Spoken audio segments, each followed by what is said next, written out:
అలసి మెలసి మనగలిగే కాలం చెల్లిందా చలిని చినుకు కరువై పగల సెగలు నెలవై ఎల్లలతో పుడమి ఒళ్ళు నిలువెల్లా చీలిందా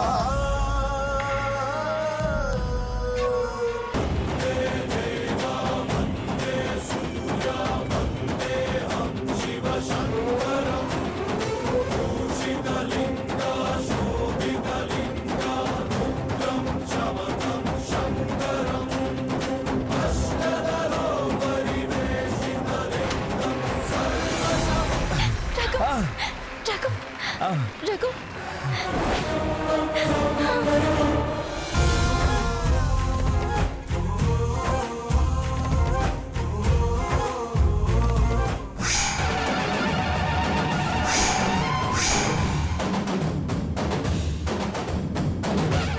ఏమండి వాడిని తీసుకురండి పైకి.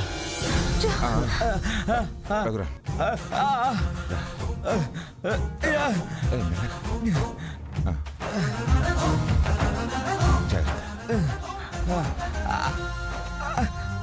చిన్నగా చిన్నగా ఎక్కురా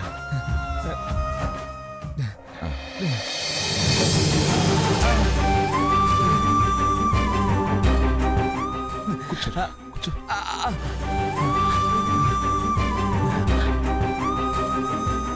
ఇప్పుడు విజేతకు బహుమతి ప్రదానం, నగదు పారితోషికం అందచేయడం జరుగుతుంది.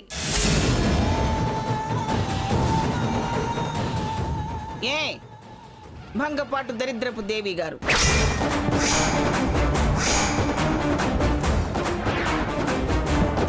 ఇప్పుడేమంటావు?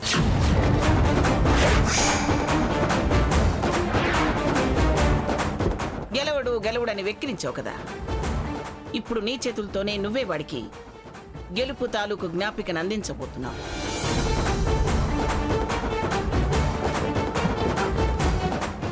అది వాడి చేతికి నువ్వు అందించటం అందరి ముందు తప్పు చేశానని వాడి కాళ్ళు పట్టుకుని క్షమాపణలు అడిగినట్టే కదా. ఏంటి, ఎలాగో చావు తప్పించుకున్నాడు అన్నట్టు అవతల వాళ్ళని వెక్కిరిస్తున్నారు?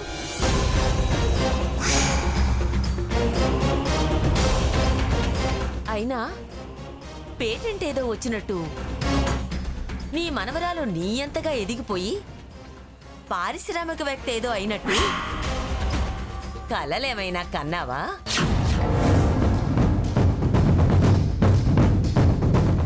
ఇంకా చాలా ఉంది. ఇంకా ఇలాగే వాగినా వెర్రి వేషాలు వేసినా నీకిక చరిత్ర అంటూ ఉండదు.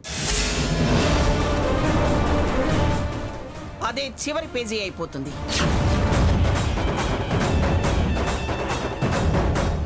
కంపెనీ తరఫున నిర్వహించిన ఈ పోటీలో గెలుపొందిన విజేత శ్రీ పి రఘురాం గారికి పిఠాపురం రఘురాం వర్మ అని పిలవండి.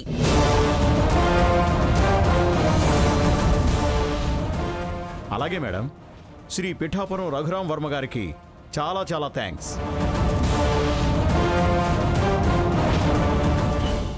భాగీరథి గారు, మీరు వెళ్ళి షీల్డ్ అందజేయండి.